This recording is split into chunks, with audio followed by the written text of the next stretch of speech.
हम सब धनतेरस तो मनाते हैं, लेकिन क्या आप सबको पता है कि हमारा असली धन क्या है और धनतेरस आखिर मनाया क्यों जाता है?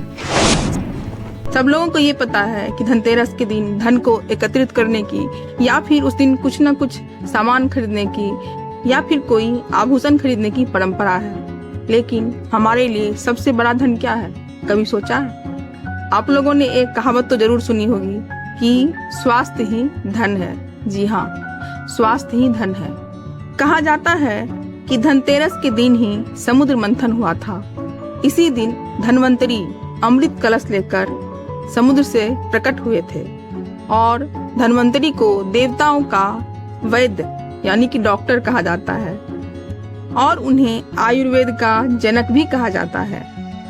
इस दिन धन्वंतरी की पूजा करने से रोगों से मुक्ति मिलती है और हमारा स्वास्थ्य अच्छा होता है। और वैसे भी अगर आपका स्वास्थ्य अच्छा ना हो तो इतने धन दौलत का क्या, कुछ नहीं। और अगर आपका स्वास्थ्य अच्छा रहे तो उससे बड़ी दौलत तो कुछ हो ही नहीं सकती। और ये भी मान्यता है कि धनतेरस के दिन सोना चांदी कोई भी चीज खरीदने से वह 13 गुना बढ़ जाती है, वो चल अचल संपत्ति बन जाती है। इसीलिए धनतेरस को सब लोग आभूषण या सोना चांदी खरीदने की परंपरा रखते हैं। और धनतेरस के दिन शाम को चौमुख दिया भी जलाया जाता है। ये यम देवता के लिए जलाया जाता है ताकि किसी की भी घर में अकाल मृत्यु ना हो। इसके पीछे भी एक कहानी है, ये मैं आगे आपको बताऊंगी। कार्तिक मास के कृष्ण पक्ष की त्रयोदशी को धनतेरस का पर्व मनाया जाता है और धनतेरस का पर्व इस बार 29 अक्टूबर मंगलवार को मनाया जाएगा। धन्वंतरी के अलावा माता लक्ष्मी और धन के देवता कुबेर की भी पूजा होती है और यम देवता की तो पूजा होती ही है। और आप सबको तो पता है ही कि भारतीय संस्कृति में स्वास्थ्य को ही सबसे बड़ा धन कहा गया है और इस दिन राष्ट्रीय आयुर्वेद दिवस के रूप में मनाया जाता है। ऐसा माना जाता है कि भगवान धन्वंतरी को विष्णु भगवान का अंशावतार कहा गया है और इन्होंने पूरे विश्व में स्वास्थ्य को लेकर लोगों को जागरूक किया था और इन्होंने चिकित्सा विज्ञान में बहुत ही प्रचार प्रसार किया। धनतेरस 2 शब्दों के मिलने से बना है, पहला है धन, दूसरा है तेरस, यानी कि धन 13 गुना ज्यादा बढ़ जाती है, इसीलिए इस दिन का नाम धनतेरस पड़ा है। अब आते हैं धनतेरस की पौराणिक कथा पर कि यमराज से इसका संबंध कैसे है। एक बार यमराज ने अपने यमदूतों से पूछा कि जब तुम किसी का प्राण हरने जाते हो तो क्या तुम्हें किसी पर दया भी आती है या बस ऐसे ही हर के लेके आ जाते हो? तब सभी ने कहा, नहीं प्रभु, ऐसा नहीं होता, हम तो बस आपके निर्देशों का पालन करते हैं क्योंकि ये हमारा काम है। लेकिन यमराज ने कहा, अगर है ऐसा तो कुछ तो बताओ मुझे कि ऐसा आपको कभी किसी पे दया आई है। तब एक यमदूत ने कहा, एक बार ऐसा हुआ था प्रभु। तब यमराज ने कहा, कब हुआ था और कैसे हुआ था, ये हमें विस्तार से बताओ। तब यमदूत ने कहा कि एक स्त्री के रुदन से मेरा दिल मन सही में पसीज गया था। कहा गया कि एक हंस नाम का राजा एक बार शिकार करने जंगल की तरफ चला था और वो रास्ता भटक गया। फिर वह भटकते भटकते दूसरे राज्य की सीमा में आ गया।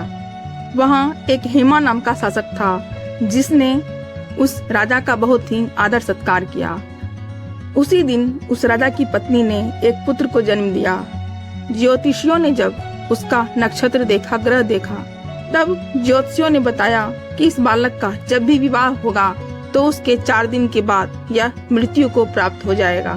तब राजा ने ये आज्ञा दी कि इस बालक को यमुना के तट पर एक गुफा में रख दिया जाए और स्त्रियों को इससे दूर रखा जाए। संयोगवश राजा हंस की पुत्री वहाँ यमुना तट पर चली गई और उसने उस बालक को देख लिया जो कि अब युवा हो चुके थे।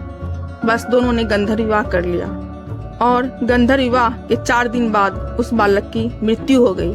और उस बालक की मृत्यु पर जो उस स्त्री ने रुदन किया था और उस स्त्री का रुदन सुनकर उस यमदूत का मन पसीज गया। तब यमराज ने कहा, क्या करें, ये तो विधि का विधान है, हमें ऐसा कहने के लिए कहा गया है और हम अपना बस कर्म कर रहे हैं। तब यमदूत ने पूछा कि कोई ऐसा उपाय नहीं है जिससे कि अकाल मृत्यु को टाला जा सके। तब यमराज ने बताया कि धनतेरस के दिन विधि विधान से पूजा करने से, दीपदान करने से अकाल मृत्यु टल जाती है।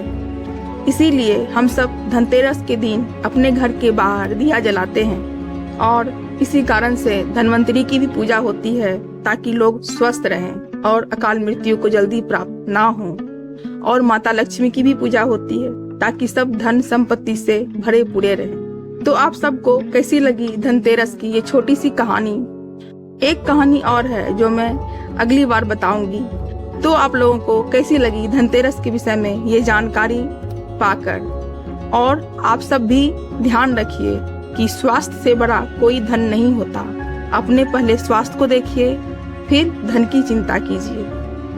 अगर आप लोगों को ये कहानी पसंद आई हो तो प्लीज मेरे चैनल को लाइक करें, सब्सक्राइब करें और हाँ, बेल आइकन जरूर दबाएं। और कमेंट में जय धन्वंतरी अवश्य लिखें, माता लक्ष्मी अवश्य लिखें। आप सब भी इस धनतेरस में अपने आप से प्रण कीजिए कि आप लोग स्वस्थ रहने की कोशिश करेंगे, क्योंकि स्वास्थ्य से बड़ा कोई धन नहीं होता। तो फिर मिलते हैं अगली कहानी के साथ। देखते रहिए कहानी गुंजन के साथ। तब तक के लिए हैप्पी धनतेरस।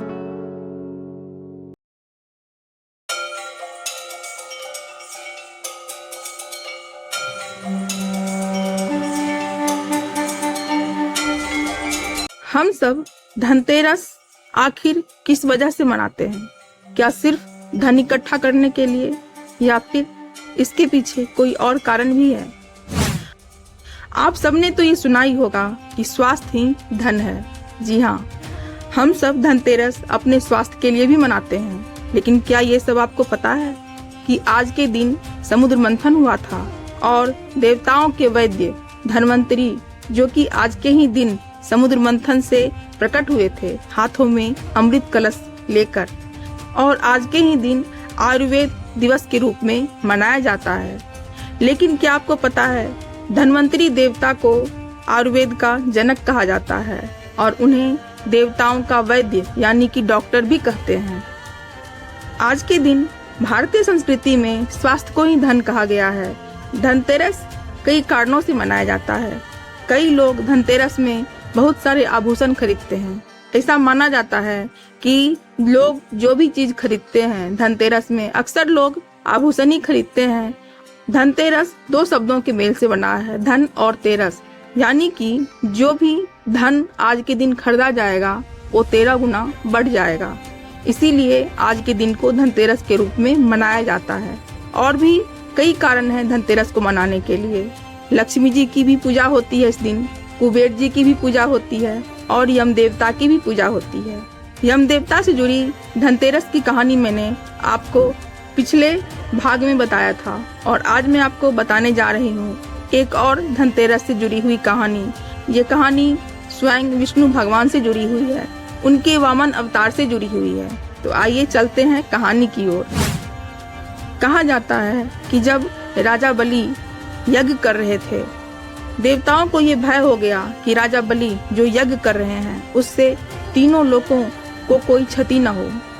तब विष्णु भगवान ने वामन अवतार लिया था, ये तो आप सबको पता है। और इसके पीछे भी बहुत बड़ी वजह थी। वजह ये थी कि दैत्य गुरु शुक्राचार्य को तीनों लोगों का विजेता होना था। वो हर तरह से प्रयत्न कर रहे थे कि किसी तरह ये सत्ता मेरे हाथ में आ जाए। तब उन्होंने बलि को यज्ञ करने के लिए मनाया और उस यज्ञ में शुक्राचार्य भी शामिल थे। फिर क्या हुआ, विष्णु भगवान को सारी सच्चाई शुक्राचार्य के बारे में पता थी। वो आ गए 3 पग भूमि मांगने के लिए राजा बलि से। शुक्राचार्य समझ गए कि ये वामन रूप में स्वयं विष्णु भगवान है। उन्होंने बहुत प्रयत्न किया कि बलि ऐसा ना करे, वो वामन को 3 पग भूमि ना दे, लेकिन बलि नहीं माने। वामन ने उनसे 3 पग भूमि मांग ली। बलि ने वचन दे दिया। फिर क्या था, बलि ने कहा ठीक है मैं वचन देता हूँ, लेकिन शुक्राचार्य बहुत ही क्रोधित हुए और उन्होंने एक छोटा सा रूप धारण कर उस कमंडल में चले गए जहाँ से राजा बलि अपने हाथों में जल लेकर ये वचन देने वाले थे। उस कमंडल से जब जल नहीं निकल रहा था तब विष्णु भगवान समझ गए ये शुक्राचार्य इसमें समा गए हैं। उन्होंने एक सीख से उस कमंडल पर वार किया ताकि उससे जल निकले और शुक्राचार्य की एक आंख फूट गई, जिससे कि शुक्राचार्य एक आंख से अंधे हो गए, वह किसी तरह उससे निकले। तब राजा बलि ने उनको वचन दिया कि 3 पग भूमि आप ले लें। वामन देव ने 3 पग भूमि में, एक पग में पृथ्वी लोक, दूसरे पग में ब्रह्मांड और तीसरा पग रखने के लिए राजा बलि का सर था, क्योंकि राजा बलि के पास और कुछ नहीं था सिवाय अपने मस्तक के। उन्होंने वामन के आगे अपना मस्तक झुका दिया। तब वामन ने राजा बलि को आशीर्वाद दिया कि आप विजयी हुए, आज से आप पाताल लोक के स्वामी हैं और आप चिरकाल तक जीवित रहेंगे। इस तरह शुक्राचार्य को उसके किए की सजा मिल गई और जो भी देवताओं से धन संपत्ति छीनी गई थी वो पुनः देवताओं को आज के ही दिन वापस कर दी गई, लौटा दी गई। इसी दिन से इस दिन को धनतेरस के दिन के रूप में मनाया जाता है। तो आप लोगों को कैसी लगी ये छोटी सी कहानी?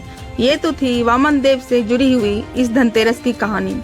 लेकिन आप सब अपने अपने स्वास्थ्य का ध्यान रखें और इस धनतेरस में ये संकल्प लें कि आप सब स्वस्थ रहेंगे और इसी तरह हमारे इस चैनल को देखते रहेंगे कहानी गुंजन के साथ, और लाइक भी करेंगे, सब्सक्राइब भी करेंगे और बेल आइकन भी दबाएंगे और कमेंट में जय माँ लक्ष्मी अवश्य लिखेंगे। तो फिर मिलते हैं एक नई कहानी के साथ। आप सब देखते रहिए कहानी गुंजन के साथ। तब तक के लिए श्री हरि विष्णु।